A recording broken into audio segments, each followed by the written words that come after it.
pessoal, graças e paz, terminando mais uma semana e hoje o nosso último vídeo da semana. Hoje é o vídeo da nossa aluna Rafaela. Ela vai estar falando dos aspectos éticos e legais da fisioterapia no mundo do esporte. Tá? Então, que esse vídeo possa ser muito proveitoso para você, de muita utilidade. E antes da gente botar o vídeo, a gente já quer deixar aquele pedido sempre, para você poder se inscrever no nosso canal, você poder ativar o sininho para receber sempre novidades, e também você divulgar para as pessoas ao seu redor aí, para a gente conseguir um engajamento bacana, conseguir mais gente no canal e esse conteúdo chegar para todo mundo, tá bom? Forte abraço a todos e até semana que vem com mais alguns vídeos. Olá, hoje eu vou falar sobre os aspectos legais, éticos e o mundo do trabalho do fisioterapeuta na saúde do atleta. Então, antes de mais nada, antes de abordar o assunto, eu vou me apresentar. O meu nome é Rafaela Roberta Pesqueira Jimenez e eu sou acadêmica do 8º semestre do período matutino do curso de fisioterapia da Faculdade de Anhanguera, Rondonópolis. E eu vou estar abordando a respeito dos aspectos legais e éticos e o mundo do trabalho do fisioterapeuta na saúde do atleta. Então, eu vou começar de início abordando sobre os aspectos legais. Em 1943, então, o presidente Getúlio Vargas, presidente daquela época, ele assinou um decreto-lei número 5.342, que reconheceu a prática esportiva profissional. Passado-se um tempo, já no ano de 1964, o decreto número 53.820, ele trouxe novas disposições sobre a prática esportiva profissional, mais especificamente do futebol, porque até então não havia leis que regulamentavam outras modalidades esportivas. Naquela época, em 64, falava-se muito na prática do futebol. E aqui no Brasil, a lei número 6.354/76, de 2 de setembro de 1976, ela foi sancionada pelo então presidente Ernesto Geisel e ela dispõe sobre as relações de trabalho do atleta profissional, porque até alguns anos atrás, apenas o futebol ele era considerado esporte profissional no Brasil. E através dessa lei foi sancionada as relações de trabalho do atleta profissional de futebol. Passados uns anos, em 24 de março de 1998, foi criada a Lei 9.615, conhecida como então a Lei Pelé. E essa lei ela foi extremamente importante para o desporto, porque ela instituiu normas gerais sobre o desporte e trouxe no seu artigo 3º 3 vertentes de manifestação desportiva existentes e reconhecidas no Brasil, que é o desporto educacional, o desporto de participação e o desporto de rendimento. O desporto educacional ele é tão importante que na nossa Constituição, determina que em matéria desportiva ele tenha prioridade na distribuição dos recursos públicos. E a Lei de Diretrizes e Bases da Educação, no caso a LDB, ela estabelece que a educação física seja obrigatória no currículo da educação básica. Já o desporto de participação, ele é aquele praticado livremente pelas pessoas, sem regras oficiais, sem regras a serem seguidas, e a finalidade dele seria contribuir para a integração dos participantes na plenitude da vida social, promover a saúde, a educação, a preservação do meio ambiente, são como exemplo as brincadeiras de crianças, brincadeiras infantis. E já o caso do desporto de rendimento, compreende as modalidades esportivas praticadas conforme as regras nacionais e internacionais, com vistas à obtenção de resultados e à competição entre os participantes. Esse último ele é organizado e praticado de maneira profissional, ou seja, ele é caracterizado por contrato formal de trabalho, no caso entre o atleta e a entidade esportiva. E aí, se nós observarmos mais de perto a atuação desses atletas, nós iremos perceber que vem do esporte a renda para manter o sustento desses atletas e das suas famílias. Então, por isso o desporto de rendimento.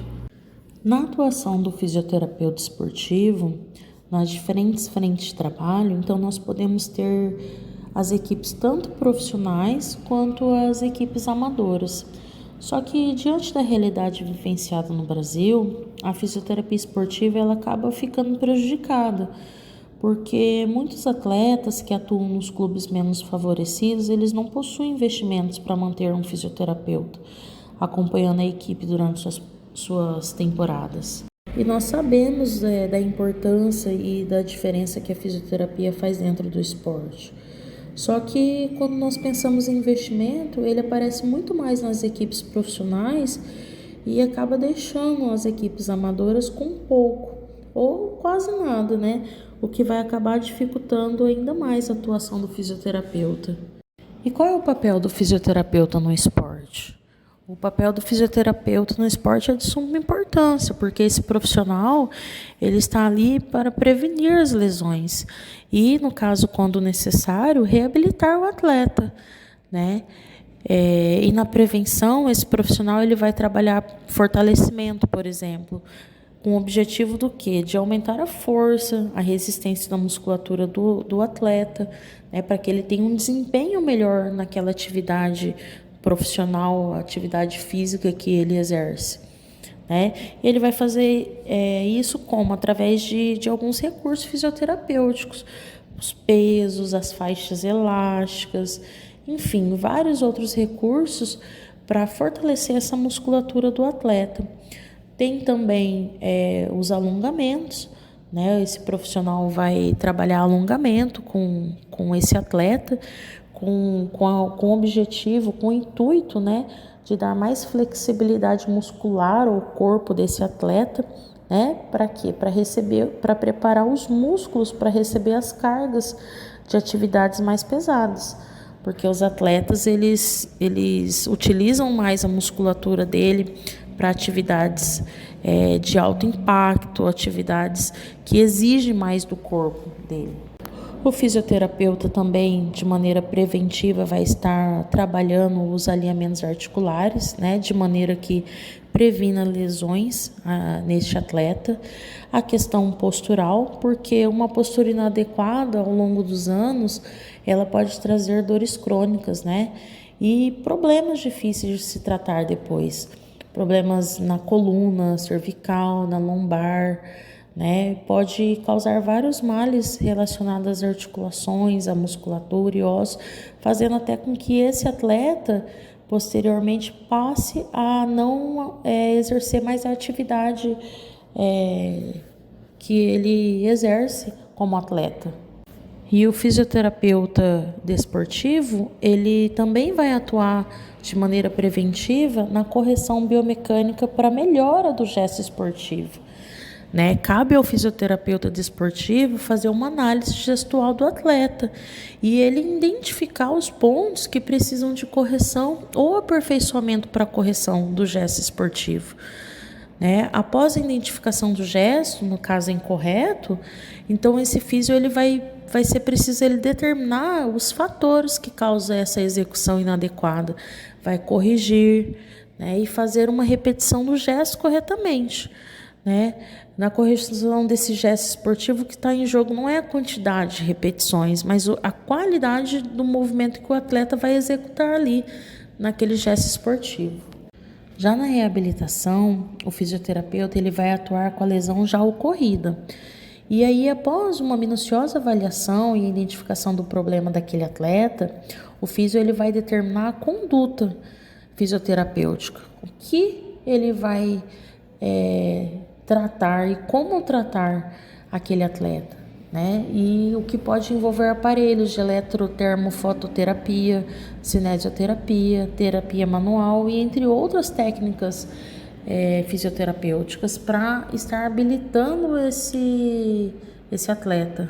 A grande diferença na atuação do fisioterapeuta em equipes amadoras e profissionais está no quanto temos de recursos, de tecnologia, condições de trabalho e até investimentos, né? Mas aí assim, precisa ficar claro que uma equipe profissional não é sinônimo de grandes maravilhas para a fisioterapia esportiva, porque muitas equipes investem pouco no setor e não oferecem boas condições de trabalho ou têm em sua direção dirigentes que preferem não investir no setor de fisioterapia e acaba fugindo das premissas e das condições impostas pelos órgãos regulamentadores da profissão e da área de atuação. A fisioterapia é regulada e fiscalizada pelo Conselho Federal de Fisioterapia e Terapia Ocupacional, o COFITO, e pelos Conselhos Regionais de Fisioterapia e Terapia Ocupacional, o CREFITO, e em específico para a fisioterapia esportiva pela Sociedade Nacional de Fisioterapia Esportiva, SONAF, que também possui suas diretorias regionais. A SONAF, que é a Sociedade Nacional de Fisioterapia Esportiva, ela foi fundada em 8 de novembro de 2003 e ela possui um caráter científico-cultural e ela tem o objetivo de reunir de forma científica e cultural fisioterapeutas dedicados à fisioterapia esportivas, com o intuito de promover seu desenvolvimento técnico-científico, divulgar o papel do fisioterapeuta esportivo, conceder o título de especialista aos seus sócios, organizar e realizar congressos nacionais, internacionais e jornadas estaduais. E além disso, também tem o intuito de promover intercâmbio e parcerias entre profissionais e entidades da área no país ou no exterior e coordenar as publicações relacionadas à área de fisioterapia esportiva. A SONAF, ela criou força com o passar dos anos, trabalhando sério e conquistando sócios pelo Brasil inteiro, fortalecendo os vínculos para melhorar os resultados obtidos em cada clube, associação, equipe profissional e amadora, em qualquer atuação dentro do esporte. E para conquistar o direito de sócio e receber o título de especialista em fisioterapia esportiva reconhecido pelo COFITO, o profissional ele deve realizar uma prova e passar por uma análise de currículo realizada em parceria entre as duas entidades, o COFITO e a SONAF. E após a aprovação no processo seletivo, o profissional, o fisioterapeuta, ele vai adquirir direitos de sócio com acesso a periódicos da área, descontos em eventos científicos, reconhecimento profissional, entre outros benefícios na fisioterapia esportiva. Esse universo de trabalho da fisioterapia esportiva é seleto e necessita de conhecimento e dedicação extrema do profissional. Em muitos casos, nós teremos em nossas mãos atletas que são muito valiosos e não devemos falhar neste momento. Então, os resultados bons ou ruins, eles vão estar diretamente relacionados com o trabalho realizado pelo fisioterapeuta, não só da equipe toda, mas como do fisioterapeuta. E muitas vezes a conquista de uma medalha pode ser resultado de um bom trabalho em conjunto com a comissão técnica e o departamento médico. Muitos dizem que o mercado de trabalho ele é saturado e restrito, mas para os bons profissionais existe mercado em qualquer área de atuação. E também há aqueles que dizem que não existe espaço para as mulheres na fisioterapia esportiva, E isso é um equívoco total, porque existe sim espaço e elas são muito bem-vindas na área. Só que existem restrições para a contratação de ambos os sexos em qualquer esporte, O que conta, afinal das contas mesmo, é a postura ética e profissional de cada um que vai atuar em cada modalidade. O que barra um ou outro gênero são as questões financeiras. E, por exemplo, uma equipe masculina de um determinado clube de voleibol que necessita de um profissional fisioterapeuta para acompanhar os atletas nos treinos, nas competições, E uma fisioterapeuta foi indicada para a vaga e aí, por questões financeiras, ela acaba não sendo contratada porque o baixo investimento de que a equipe dispunha não seria possível, em viagens, pagamento de quarto de hotel a mais para hospedar a fisioterapeuta.